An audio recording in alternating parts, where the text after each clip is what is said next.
जिस समाज से आता है जवान का वैल्यू होता है ना जी। ऐसा ही गुंजन सिंह पीछे हट जाएगा? मर्द है ना वो, कौन मौगा है? सबको हैप्पी होली, सभी देशवासियों को, साथ में बिहार वासियों को।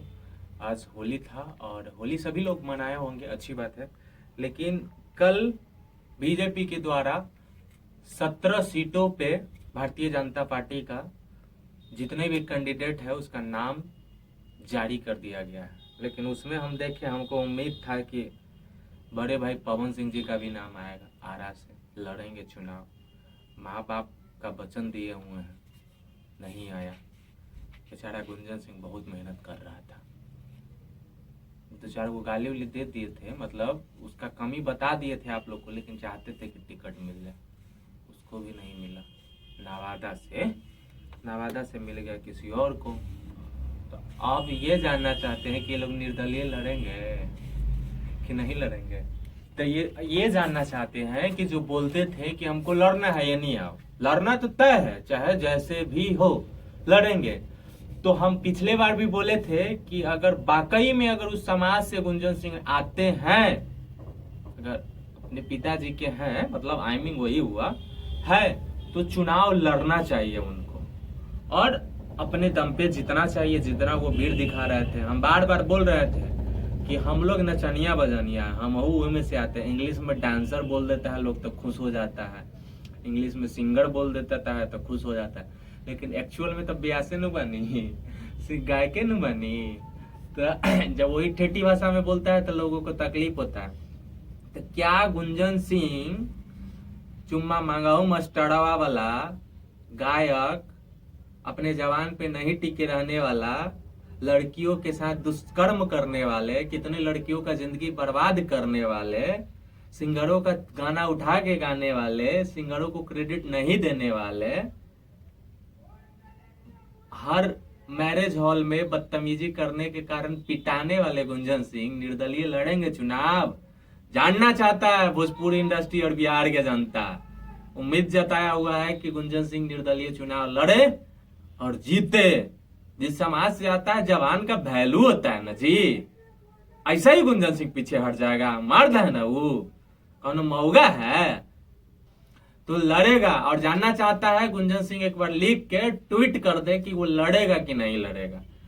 और दूसरी बात, चिराग पासवान धोखा दे दिया रे तुमको। चिराग पासवान से बड़ी उम्मीद था गुंजन सिंह को, मिला भी था, फोटो वोटो भी हुआ था, कि ना मिला। ये बार तो वहां का टिकट और वहां का सीट तो बीजेपी के खाते में चला गया। और भारतीय जनता पार्टी के लिए तुम हर जगह उतरते हो, बोलते हो, चिल्लाते हो, नारा लगाते हो, फिर भी टिकट नहीं मिला। गलत बात है, थोड़ा सा रिस्पेक्ट मिलना चाहिए था। हालांकि वो लोग नचनिया बजनिया को रिस्पेक्ट नहीं देते हैं, लेकिन देना चाहिए था तुमको, तुम जिस समाज से आते हो। नहीं मिला, कोई बात नहीं, लेकिन निर्दलीय, बार बार बोल रहे हैं निर्दलीय लड़ना है।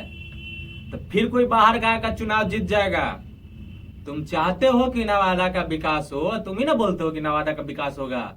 अगर निर्दलीय नहीं लड़ोगे तो जिस नवादा के जनता से तुम वादा करता था और चिल्लाता था कि बाहर के लोग आजादी के बाद आके चुनाव जीते हैं और इसको पिकनिक मना लिए है, चले जाते हैं, तो जरा इतिहास उठा के देख लेना कि बाहर के लोग नवादा में पिछले कई साल से राज कर रहे हैं, किस पार्टी से राज कर रहे हैं, कब कब बार चुनाव कौन कौन जीते हैं और कौन कौन बोलते थे कि यहाँ पे मेडिकल कॉलेज देंगे, फलाना देंगे, चिलाना देंगे, केंद्रीय विद्यालय देंगे, नवादा को राजगीर की तरह बना देंगे। बगल में नालंदा है ना जी, नीतीश कुमार का क्षेत्र, कितना चमकाए हुए हैं, फिर चमकाए है ना, तो फिर नवादा काहे पीछे है? नवादा के जनता काहे नहीं चाहता है कि यहाँ नवादा का विकास हो? तो ये बात गुंजन सिंह अगर बोलता था कि हम नवादा के बेटा है, नवादा के बेटा को टिकट मिलना चाहिए, तो भाई नहीं मिला। अब तुमको तुम निर्दलीय लड़ो और चुनाव जीतो, और नहीं जीतते हो तो सवाल करो जनता के लिए कि पक्ष विपक्ष का मतलब क्या होता है। तुम वहां पे विपक्ष हो, अभी तुमको टिकट नहीं मिला है किसी पार्टी से नहीं, जो वर्तमान में है उसका तो विरोध बाबू होना चाहिए, जो आने वाला है उसका भी विरोध होना चाहिए। अब देखते हैं कि तुम किसका विरोध करते हो और सीट लेते हो या निर्दलीय जीतते हो कि नहीं जीतते हो। बाकी तक गुंजन सिंह तुम गायक हो भाई, हमारे क्षेत्र से हो, हम लोग कलाकार है नु जा। मंडल तो एक ही ना, कमंडल तो एक ही ना, एक ही कमंडल के परिवार के होना। शुभकामना है, लड़ो निर्दलीय, मिठाई उठाई लेके आएंगे जीते हुए।